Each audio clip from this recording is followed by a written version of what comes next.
Hey everyone, it's Foxx from eModels here, back with part 5 of our build of the Revell Colonial Viper Mark II. Covered quite a few bits off in the last few episodes. In this one we're going to be covering, amongst other things, filler. Now, not that kind of filler, this kind of filler. What we're going to be doing today is we're going to start assembly on the rear section of the fuselage, but we've also got some fill lines, seam lines I should say, to sort out here on the top of the fuselage, underneath, not so much here because this is where extra stuff goes on top, and here on the top of the cockpit because this part will be viewable when the body is completed. But what I'm going to do first is something else completely. What I'm planning to do with this model is not use the stand built in the kit. What I'm going to be using, or making even, is my own display stand. Not using my own piece of wood because that's really quite fiddly and not very easy to do. I'm going to be ordering a pre-made display stand, and I'm going to be using that to build the stand. Now the kit itself comes with a slot for display stand. It's actually on this part here, if that goes in, which goes in there. Stands it up. This is a nice stand. It's clear, transparent. I'll show you actually. Let me see if I can find it. It's not bad. It's a small piece of clear, and there's a piece that goes in top. I can find it. Which goes in top here and acts as a display stand. Bizarrely has a map of the world on it. If I remember correctly, it's a reused stand from some old aircraft kits, which is why it has a picture of the globe on it, and this bizarre triangle, which I'm sure somebody will make an Illuminati reference to. But I'm not going to use that. No siree, I'm going to make my own. Using, as I say, a prefabricated display base and some brass rod. So what I need to do before I do anything else is amend this base piece so that we can accommodate the display stand. Now what I need to do, I'm going to fill this hole in, and I'm going to drill a new hole somewhere here, and I need to make sure it doesn't go into any of these holes. What I had planned to do and completely forgot was put a piece of foam inside the fuselage, which would keep the stand rod in place, but I completely forgot. But it should still be fine. It's not the end of the world.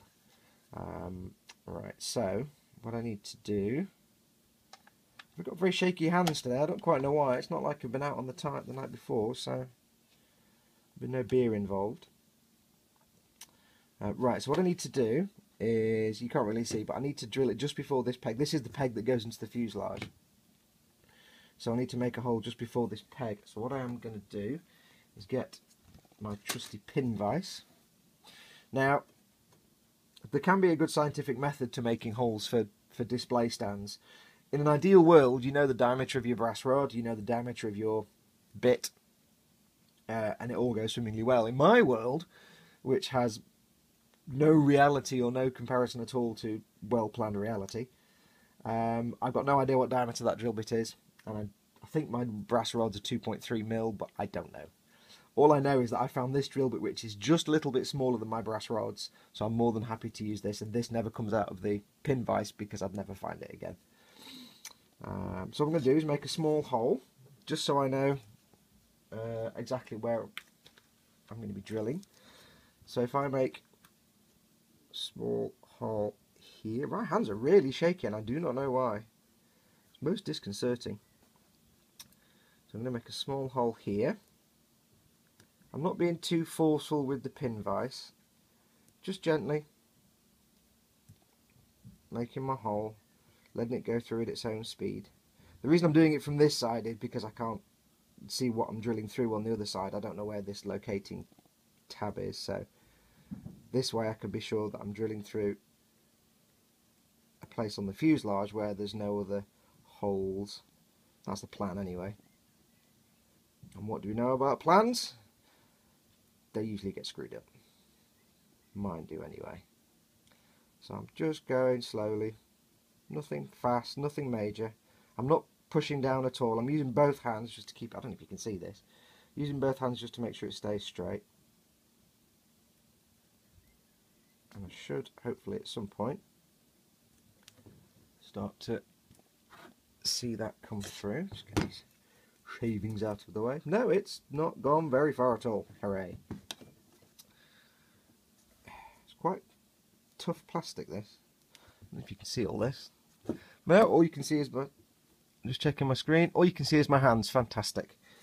It's the joy of, I'm trying to figure out how to do this now. There's also an actual pin in the other end, which means I can't really go from above too much because I'll stab my hand. Alright, let's just, I'm afraid you're just going to have to watch my hand for a minute. See what I might do. This thing's barreling around like nobody's business. Let me take this down. This is the problem, you see. I've only got the one camera, so most of the time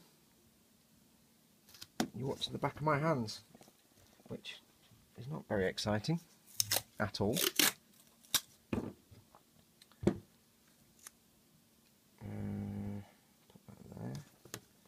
In case you're wondering, this is bog standard 3M automotive tape. You wouldn't use it for masking because it's too grippy, but you could easily use it for other purposes. And that's probably not going to hold it in place at all. Right, where were we? Okay. Let's see if you can, yeah, you can maybe see what, I'll try and sit to the side and then maybe you can see a bit better. Hopefully you can see all this. Right, so in we go.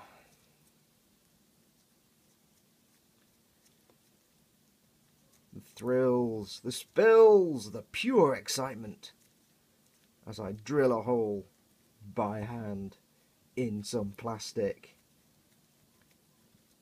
Can you cope with the adrenaline rush?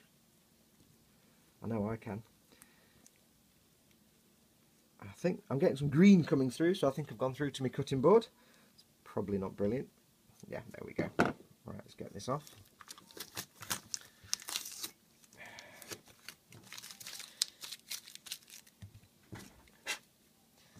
Ooh, this desk is a mess. Look at the state of this cutting board. I'd be embarrassed by it, but it's a sign of hard graft and construction and endless model building. Right, so you can see we've got a nice little round hole in there now. If I grab a piece of brass rod,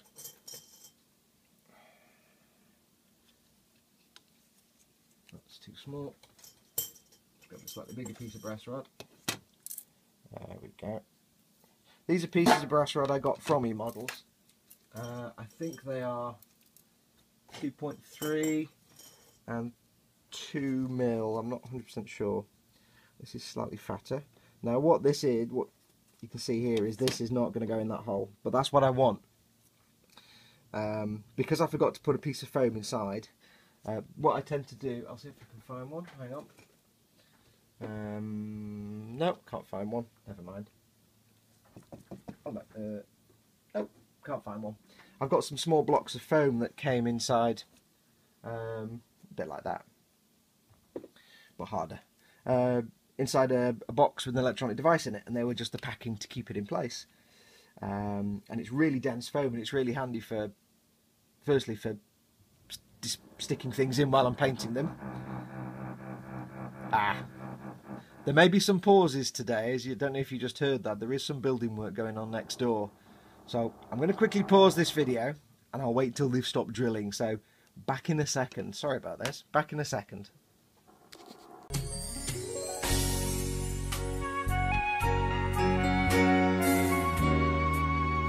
And I'm back.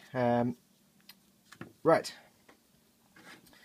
I'm going to, the way it's spun round on the stand then, maybe want to go find this foam block, because I'm going to put a small piece of foam here just to kind of give a bit of grip and cushion for the rod. Now this is what I would have put inside the fuselage if I'd actually remembered, you know, and had half a brain and remembered to do it, but I didn't. So, c'est la vie.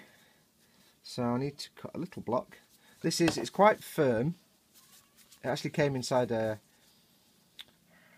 box, the packaging for an Xbox One. It's the foam blocks that kind of hold everything in place. And I've got a few of these. And so whenever you get like a package or something like that and it's got pieces of foam, either the soft fluffy stuff or solid foam like these, they're really good for you know, standing things on, if I'm painting a figure, or in this case cutting a small piece off. So I'm going to try and figure out how to do this. Try with the knife.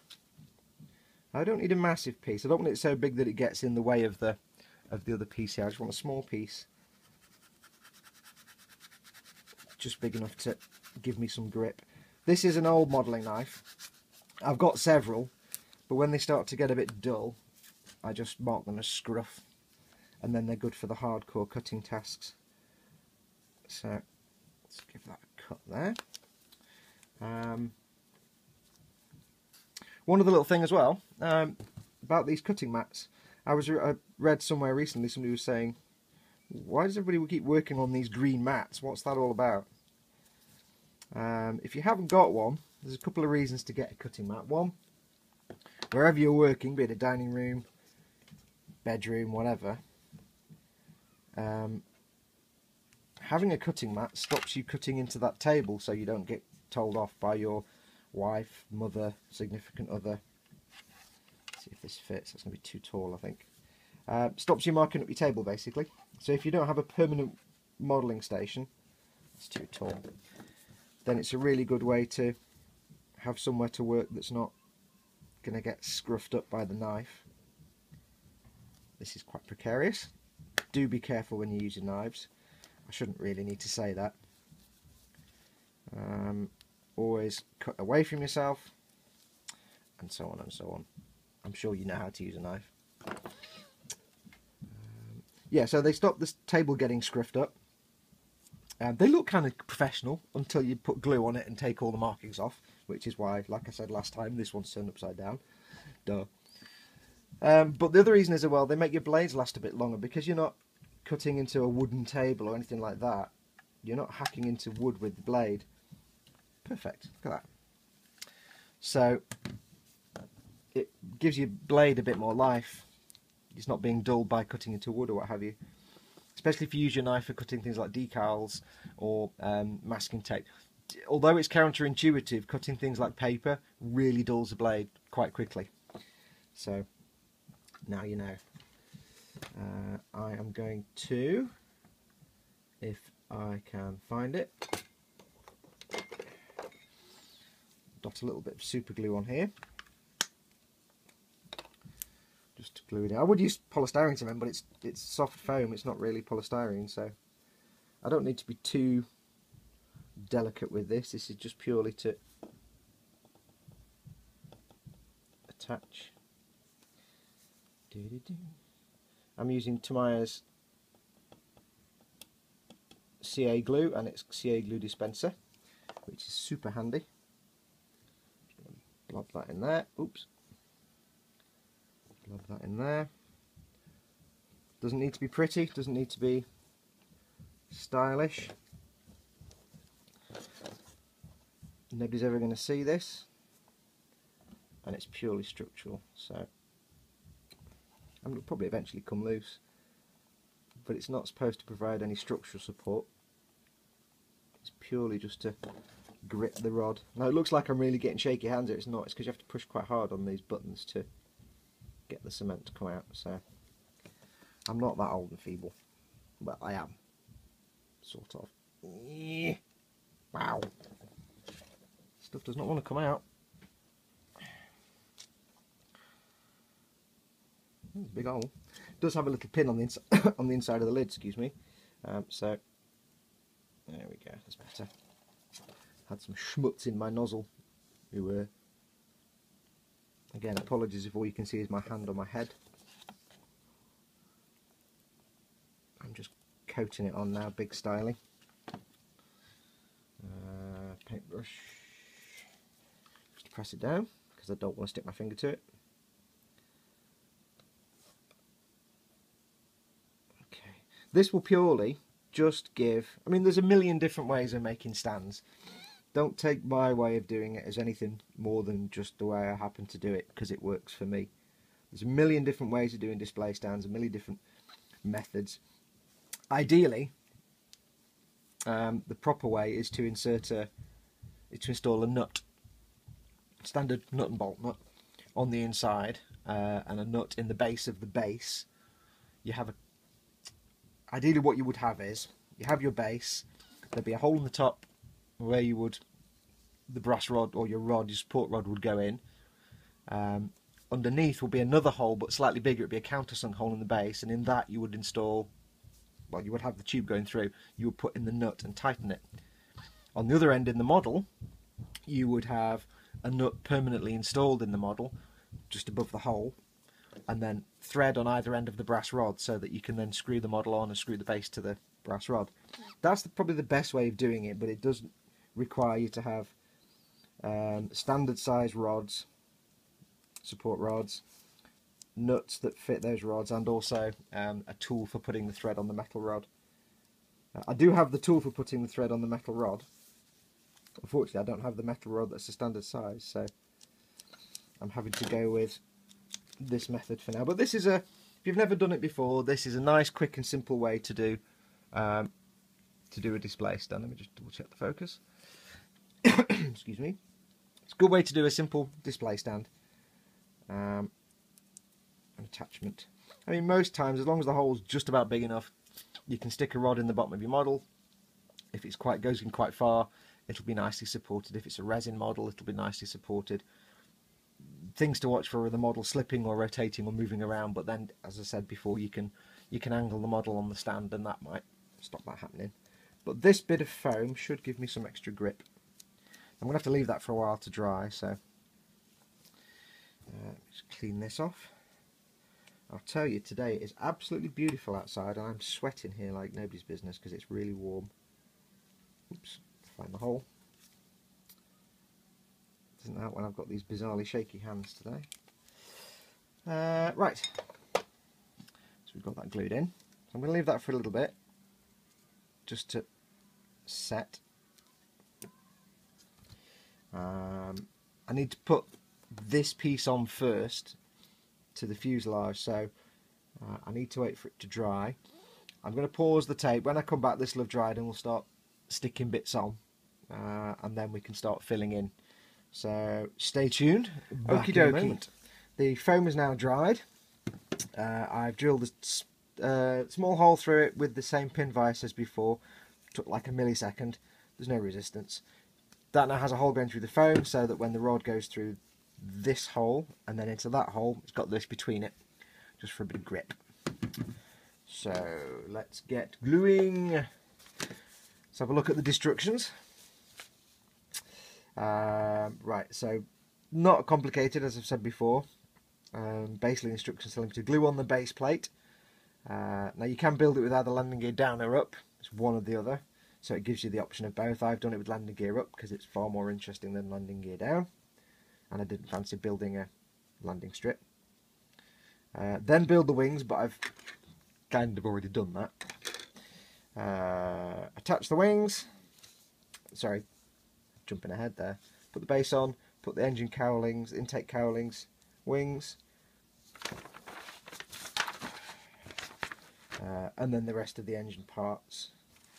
So not complicated. Let's get cooking. By the time I did some more building in this video. The thing is, when you watch these videos, when you watch other people's making of and builds and things, it looks like it's taken them a weekend and it's all just done really fast. In reality, I'm filming this at the weekend, and it's ages between builds, between bits that I'm doing. So where you might watch all these in one go and think, you know, wow, it's quite a build. I'm getting nervous now because it's been like weeks and weeks since I glued something. So I get quite. It's kind of weird doing it from the inside. Okay, so we've got the base. Very, very simple. I'm just going to glue on here, despite my fingers and thumbs. That's going to glue on there. It's just going to dry fit it first. Good thing about this kit is a lot of the gaps in the panels where you're gluing them together, they actually look quite good as panel lines, so I may actually just leave them and not fill them. Most of them anyway. Then we have the intakes. These will slide on here.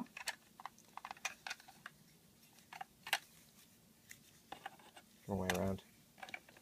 Idiot! They'll slide on. This is where it gets fiddly. The wings will go in, and then the two halves of the engine cowling will sit on top here. It's actually quite fiddly to get these in with only two hands. They'll sit on top like that, so you can see better on that one. It'll go in, and it does actually fit, it's just hard to get it in as a dry fit. So once I've got this engine fairing in and the base on, I'm going to need to fill this part because this is going to be visible. Install the little plate that goes behind the pilot's head, and then fill, well, I'm not going to install that until I've filled everything and sanded it, but sand these lines on the nose, get these on. So let's get these on first and foremost. Righty tighty. Just going to check quickly for where is actually contacted so I can see where to put the glue. I don't want to lose a lot of glue, but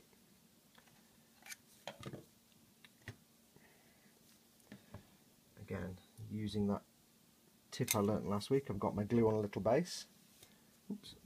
Move that. Everything's falling everywhere.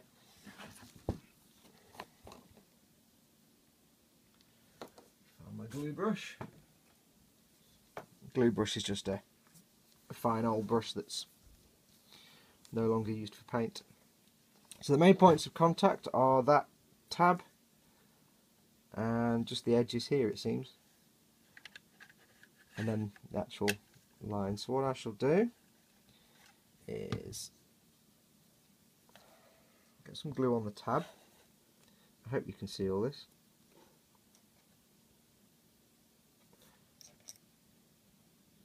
Get some glue on the tab there. Don't have to worry about it being messy. It's inside and no one can see it. Some glue on there, just a little bit. Place that in. I actually put the glue on the wrong hole. Hooray! Never mind. That can go on there. And now what I'm going to do, get everything in the right place, is just feed glue into the gaps. Not too much. Just a tiny amount. You won't be able to see it. I'm having to hold this in a way that I can see what I'm doing, but it's not necessarily conducive to you seeing it on film, on the camera. A little tiny bit of glue, hold that down. Same on the other side. Just a tiny amount. Just enough to give it some grip. Hold that for a moment. Should be enough. I've already sanded and prepared these parts, by the way. Let's see if I can get a peg on here. Maybe too wide. Yes, far too wide.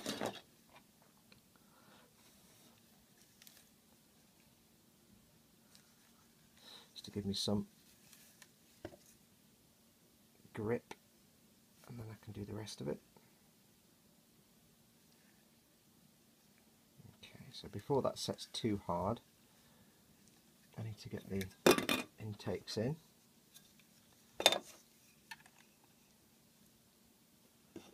So again, I can be a little bit careless here and generous with the glue. Easier if I do it on the intake itself.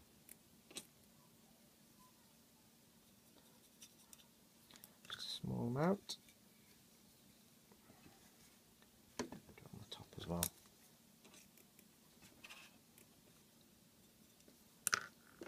Small amount, and in we go. Excellent. That locks in. I can now add a little glue on here. I'm not using much, and I'm just using enough to get sucked into the little gap by capillary action. I don't want to be drenching it with glue. The real mission here, the real goal, is to, well, not have shaky hands for a start. The real mission here is to get enough glue in to make the join, but not have so much glue that you need to then file and sand later on. If you can do it in such a way that you don't have much filing and sanding to do, then why not make your life easier? Why give yourself extra work? If it's possible, do it. If it's not possible, don't do it. Bit of glue. I could put some on the inside as well. I know you probably can't see this, so I'm sorry. Just want it to go down through the capillary action. I'll put some on the inside here. Again, it's not a part anybody's going to see. So I'm not using a lot. You don't need to use a lot. You don't need to slap glue on all over the place. As long as you get enough in to go between the cracks, it will eventually hold. Oh God, shaky hands. I'd love to know why my hands are so shaky today. Don't say old age. One of my friends would simply say old age, Fox, and one would say you're an idiot. So it's probably a bit of both. Right, so just push them together again. As you can see, even just early now, there are some slight gaps, but they kind of look like panel lines, which is one of the reasons I do like this kit. There's not a lot of filing and sanding required, and filling. It's quite minimal. Which, I'll be honest, if it was just a Revell kit, would be really impressive. But it's not. It's a Mobius kit retooled for Revell. So now I know I will actually address that now. I know I do tend to say not the most complimentary things about Revell kits, and it's kind of unwarranted nowadays. And I've addressed it before, but I mean, I'll be honest, and if you make models, you know, Revell used to make some really terrible kits in years gone by, and really not well designed and tooled at all. Some of the stuff they're making now, though, they've really changed. Some of the stuff they make is really good, and this Viper kit now is, although it's a Mobius kit, they designed it and tooled it. It's actually kind of on par now with some of the stuff Revell puts out. The older kits, especially things like sci-fi kits based on properties and movies, you could guarantee if the person making the kit had to do a lot of accurization, you know, making it look properly like the thing it's supposed to be, and not slightly wrong somehow, it was usually a Revell kit, because they're always slightly inaccurate. But recently they've actually become really good, so hats off to you, Revell. You've sorted yourself out, and now you make some really good kits. Similar story with Airfix, actually. Everybody has their favourite manufacturers, and there goes the drill again from next door.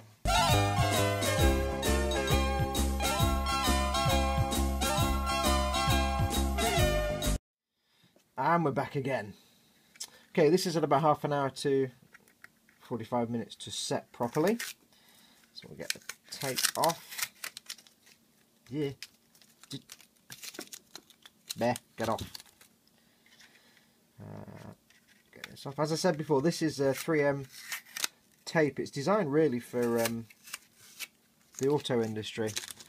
By day, I work in the detailing business, and we use this to mask off parts of cars when we're machine polishing them.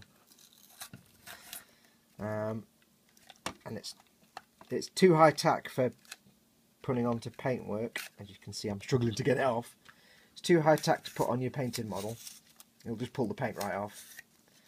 But it's ideal for things like that, when you're gluing something together and you want it to stick together. It's absolutely spot on. Ooh, check my focus. And also, if you're masking something, it's good filler tape. If you've got 2 pieces of normal masking tape there, you can attach it to the masking tape and mask bigger areas. Right, so that's glued nicely. I can live with those gaps. There'll be panel lines. So absolutely no filling required at all now from that. On to business. Right, what we're going to do is we're going to fill this seam, and that seam. Let me just go and get my thing. Hang on.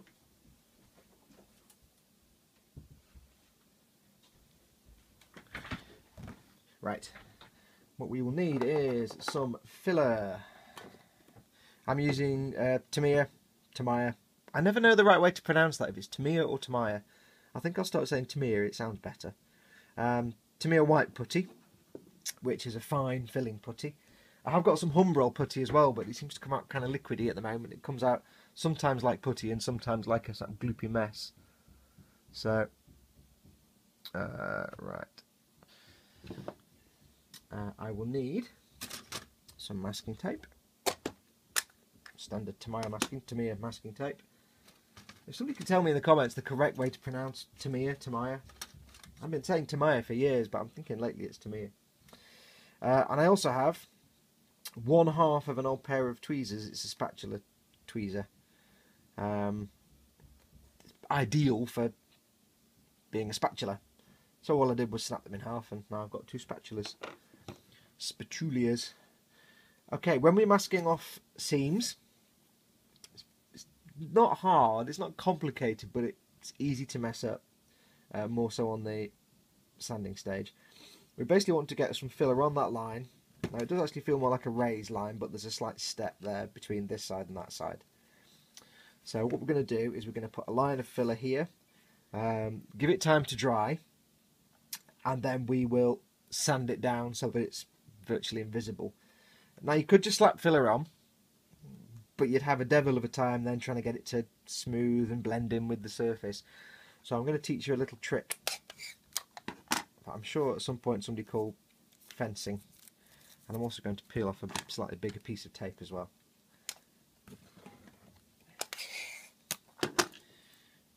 Now you probably are going to see my head now. What we want to do is put 2 pieces of tape on either side of the seam. Just make sure you can see that. As close as you can without actually covering up the seam. So it's probably 1/2 mil, something like that. And again, as with most things to do with modelling, it's all about minimising the actual amount of work you need to do, or minimising the amount of cleanup. Because what this will give me is a nice line of putty that will only go, that's probably a bit too far away actually, let's do that again, that will only go out a tiny bit from the crack, minimising the amount of sanding I need to do. What I don't want to do, of course, is completely cover over the seam line. It's a little bit fiddly. It can be an absolute mare if you've got a really bendy surface to work on.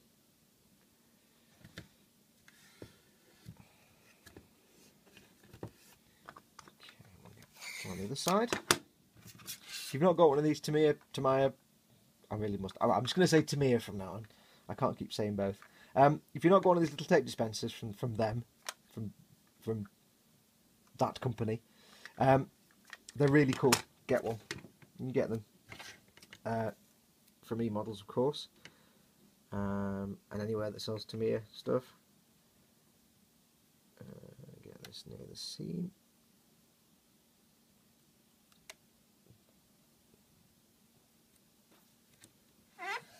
Excuse me.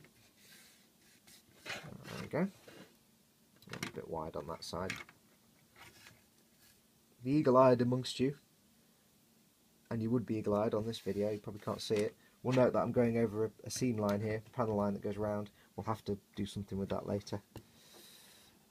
Okay, right, that is that masked. Let's put a little bit over the cockpit area, just to keep it clean. Should have done this bit first, really.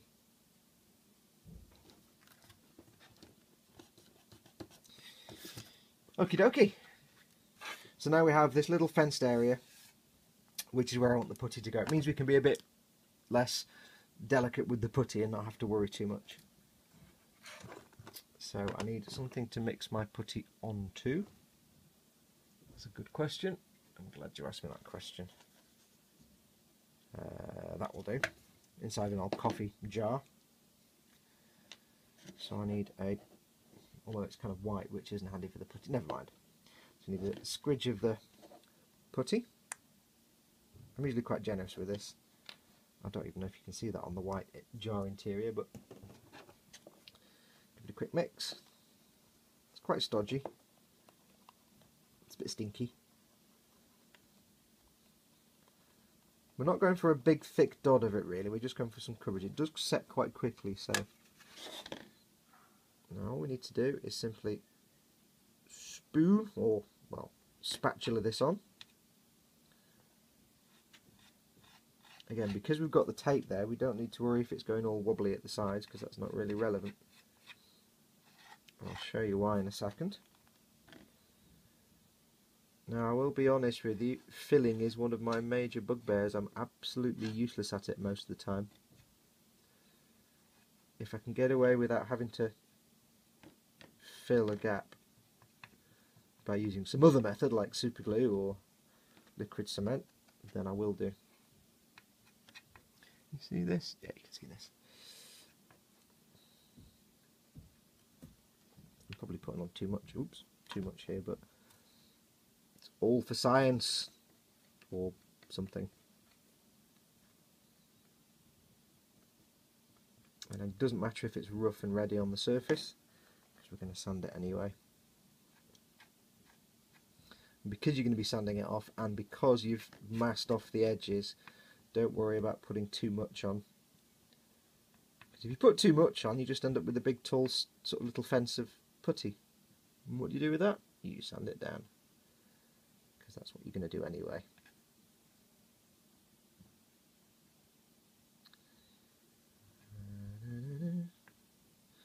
Right, that should suffice.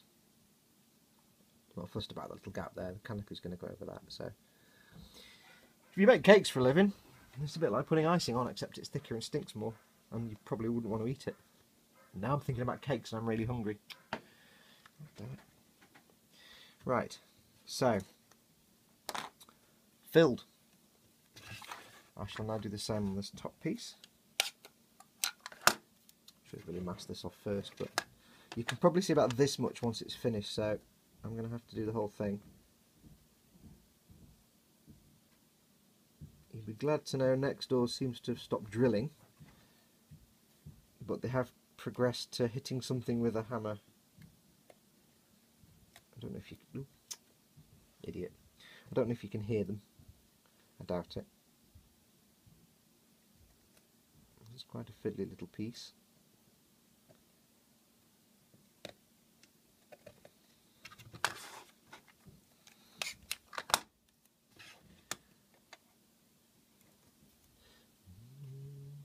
Now I know my methods. I've just been watching back the films I've done so far today while this was drying. I know my methods can sometimes look a bit rough and ready, or, let's be honest, half-assed sometimes.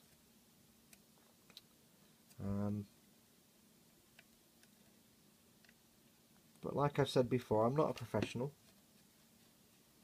As in, I don't work for a company where I have to make models. I do sell models, don't get me wrong. I do sell some of my finished pieces, but only the ones that I deem to a high enough standard and quality. But I'm not a professional. I don't claim to be. And sometimes, although there are lots of tried and true methods with model making, it's actually very similar to the world of detailing, if I'm honest. There's a lot of people that will tell you the right way to do something and call you an idiot if you don't. But it's a hobby, it's fun. And there may be a right way to do something, but if I can do something, if I can get good results with a different way, or a way that I find easier, that works for me, then I'm not going to lose sleep over it. If I was rushing through a model kit and it came out looking like a complete abortion, then yeah, I'd change the way I did it. Sometimes I do, sometimes I don't. Lady Luck seems to look out for me quite a lot, which is rather nice.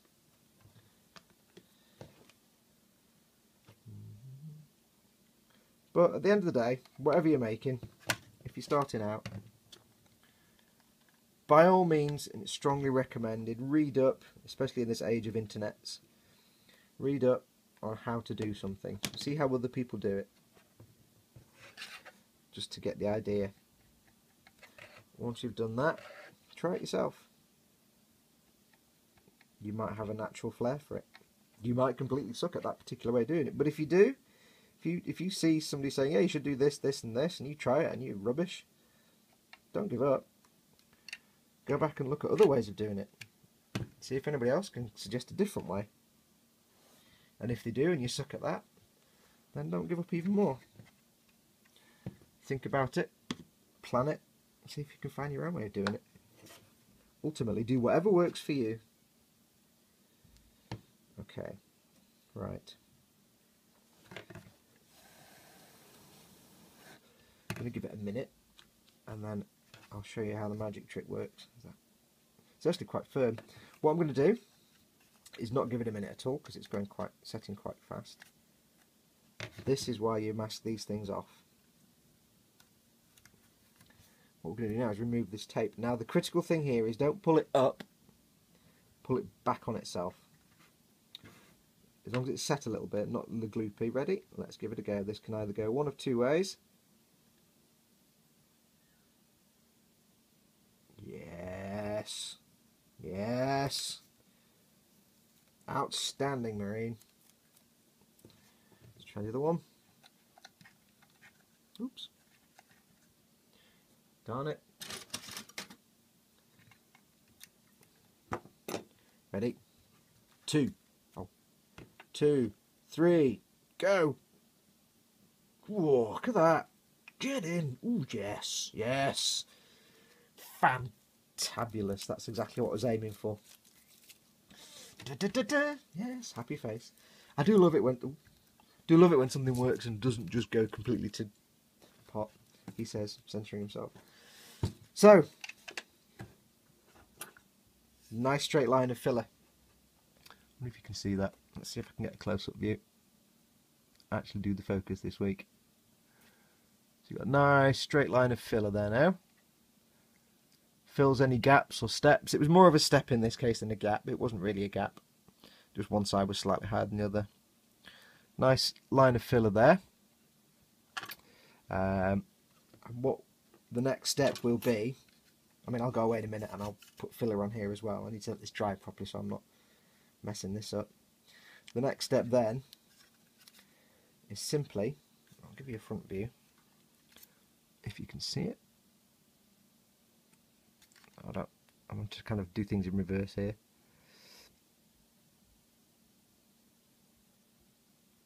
So it's just a very slight line risen above the surface, not too major to sand down. There's no sealant in here, no filler. But I can't really get any sanding tools in there. Well, I could do, but I don't want to damage the work I've done on that little grill inside, so I'll probably actually cover that with weathering, to be honest. Again, if it works, do it. You don't have to follow the rules. So we'll give that time to cure properly. Strangely, on most putties though, it always says allow to cure fully. Never actually tells you how long it takes to cure. But I found that the Humbrol stuff you can sand after about 45 minutes. This stuff after about half an hour to an hour. It's still curing, and it will do for about 24 hours, but it's tough enough to sand. Let's try this top piece. Stay on target. Stay on target. Yes. I love it when something works. This is actually quite satisfying. Ooh. Okay, well that failed miserably because that just pulled all the filler off. Yeah. Okay, so I'm going to have to fill that one again. Well, that was rubbish. After that stunning victory. God, darn it. Okay, so we'll fill that one again.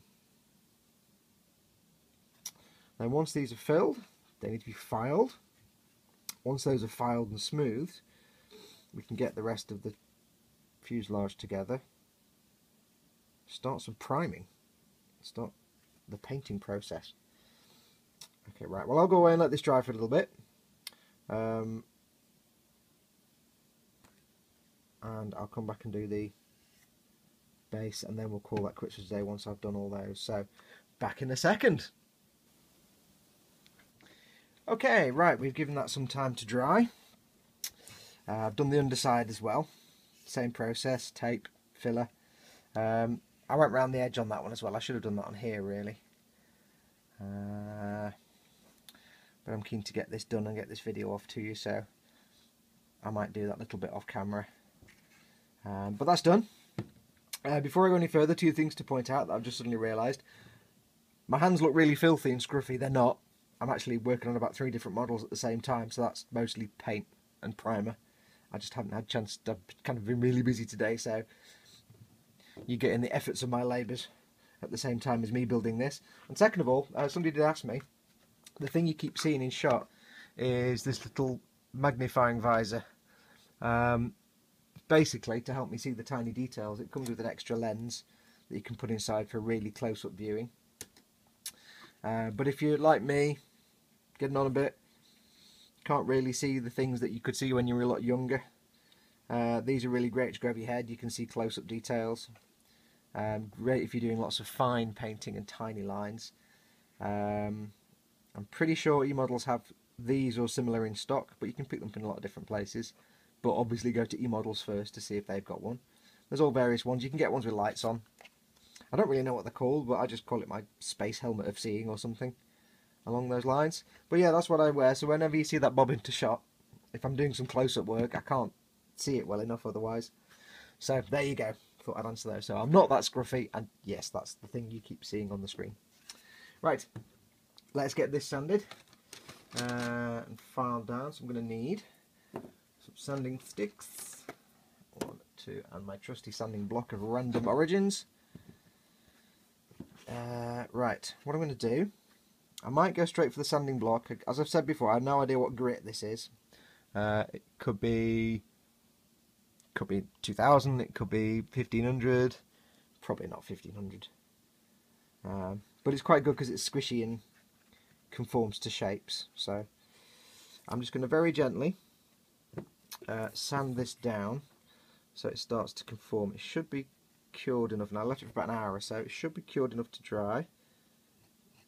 So I'm just going to start sanding it. And the aim here is just to very slowly, very carefully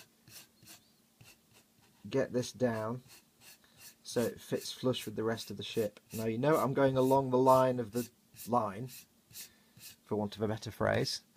I don't want to go that way because I don't want to risk just popping it out of the seam, so I'm going very, very gently and I'm sanding along that line, and it's ever so slowly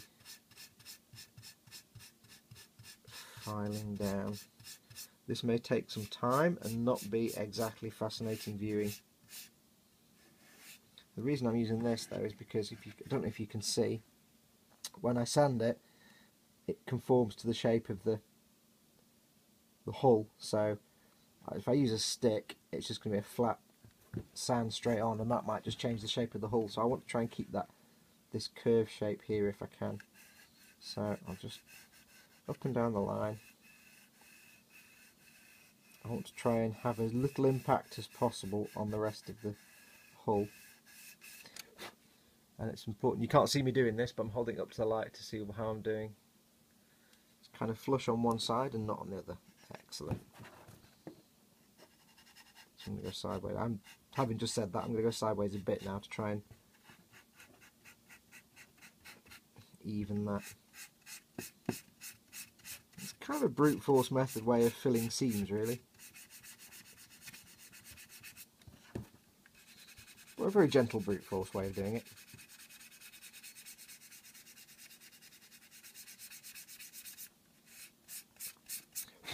Let's have a look. I'm just holding it up to the light to see. It's still quite prominent. The idea is that you file this back to the plastic and the putty remains in the seam. Can take quite a while, so I may have to carry on off camera and show you the results when I come back to you next time. And the trick with this is you never really know if it's great or not until you prime it, and then you can see for sure how good your filling and sanding work has been.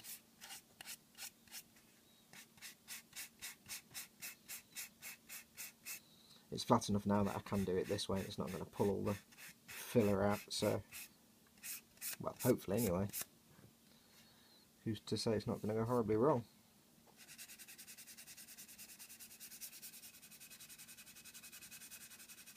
Let's try one of these sanding sticks. This is a fine grain on here.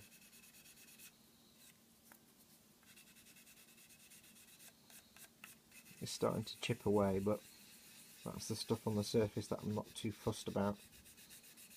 It's the stuff inside the seam I don't want to damage. But if this is a step, that's a bit more of a challenge. So I'm having to angle this slightly now to try and fade it. This may not work at all. There's no guarantees with this process. It's still standing out. Well, I'm going to carry on doing this. I could be here for quite a while, so I don't want to bore you sitting watching me sand for an hour. I'm going to sand this down and try and get it as smooth and seamless as possible. Do the same on here and on the base.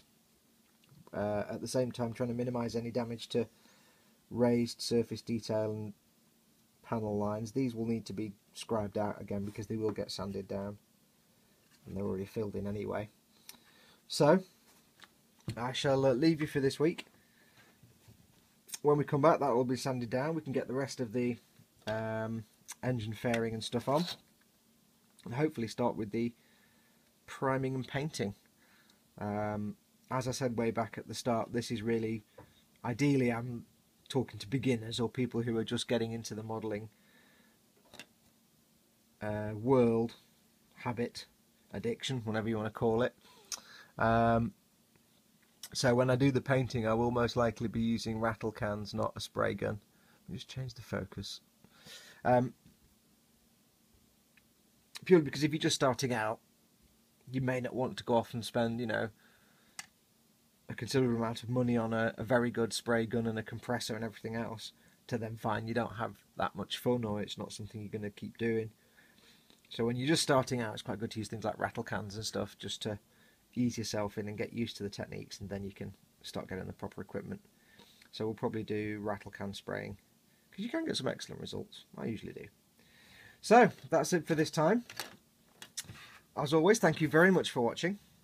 Thank you very much to my neighbour for eventually stopping drilling. It's going to take a while for him to finish that house, so it may be something that keeps happening. As always, go along to eModels.co.uk for any of your modelling needs. If you need to pick equipment up, you need to pick up models, paints, glues, brushes, anything at all, they have it. If they don't have it, you don't need it. They're also great for advice. You can send them pictures of completed kits you've got from them, and they'll post them up on the site on galleries for those kits. They're also very kindly provided this kit for me so I can build it for you. They are awesome guys, and the best online model retailer. Also go along to facebook.com/eModels Ltd, eModels Limited. It's on the screen here somewhere. I'm trying to point, I don't know where it's going to be. It's going to be here somewhere. Go along to their Facebook page, facebook.com/eModels Ltd. Great community, millions of followers. Post up your work for all the world to see. It's a good laugh on there. Give you feedback. They'll also announce new kits in stock and everything else on there. It's the best place to stay informed to what stock they've got in. And come back for the next episode. But as always, thank you for watching. Go outside now and enjoy the sunny weather, assuming it's still sunny when you're watching this. Sit in the garden, have a nice frosted beverage, and we will see you next time. Adios amigos.